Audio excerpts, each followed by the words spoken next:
So what we said to states was, you want some additional help for your schools?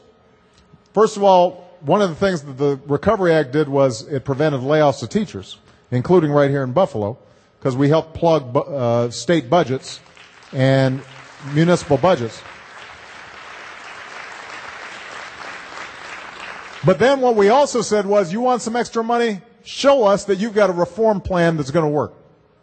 Show us that you're keeping track of what your students are doing and you're setting high standards and you're making sure those teachers are trained to help the students meet those standards, and that you're looking after all children, not just those at the top, but those that are struggling as well. And we call it the race to the top instead of the race to the bottom. We want to race to the top. You got to show us that you're building excellence in your school system. And then at the college level, what we've done is we've made student loans much more accessible. It used to be that student loans were going through banks and financial intermediaries, and they were taking out billions of dollars in profits. We cut out the middleman. We said, let's take that extra money and give it directly to students. And so we've hugely expanded Pell Grants, lowered student loan rates, made them more accessible for young people all across Buffalo, all across America. We focused a lot on community colleges because I'm looking at these great workers at this company, but if I wanted to get a job right now, I'll tell you a secret. You wouldn't want me on one of those machines in there. I'd cut off one of my fingers, and it'd make a mess. But let's say I wanted to get a job as a machine operator. Well, if I'm trying to transition into a new career, community colleges are a huge resource for us to be able to train young people to get the jobs that exist right now. And that saves Dave money so that he doesn't have to train somebody on the job. Dave can hook up with the community college, tell them, I will hire 5 guys or 10 guys, or he can work with other companies around the area and design a training program so that young people who go through it, they know there's a job out there when they get it. So we've been working a lot and putting more money into community colleges as a bridge. Here's the point, though. We've got to make sure that our young people are trained and prepared for the future. I know Buffalo's a big hockey town. And I know that, Gretzky wasn't your guy, but Gretzky, they used to say something wonderful about why Gretzky was so good. And it was because he didn't think about where the puck was. He thought about where the puck was going to be. Right? And the same thing is true when it comes to our economy. We've got to be thinking, where are the jobs of the future? What are the needs of the future? Whether it's in terms of transit, whether it's in terms of health care, whether it's in terms of education, business. Where is America going to be 10 years from now, 20 years from now? We want to have the most efficient, cutting-edge private sector, and we want a government that is lean and mean, but working effectively with you, not wasting your tax dollars, but investing in those things that are going to be absolutely necessary for us to be competitive.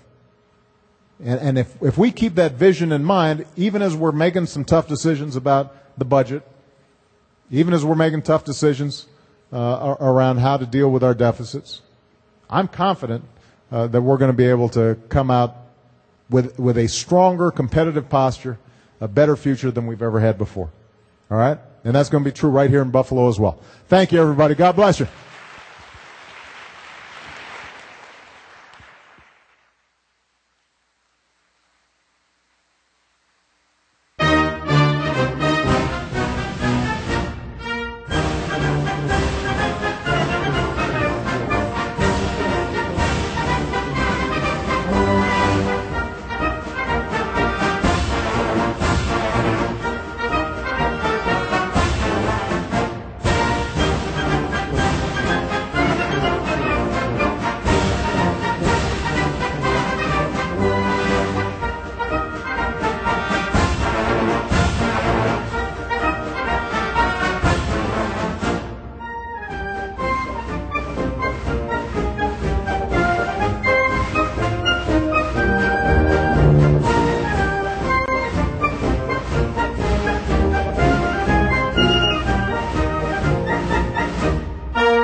Thank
you.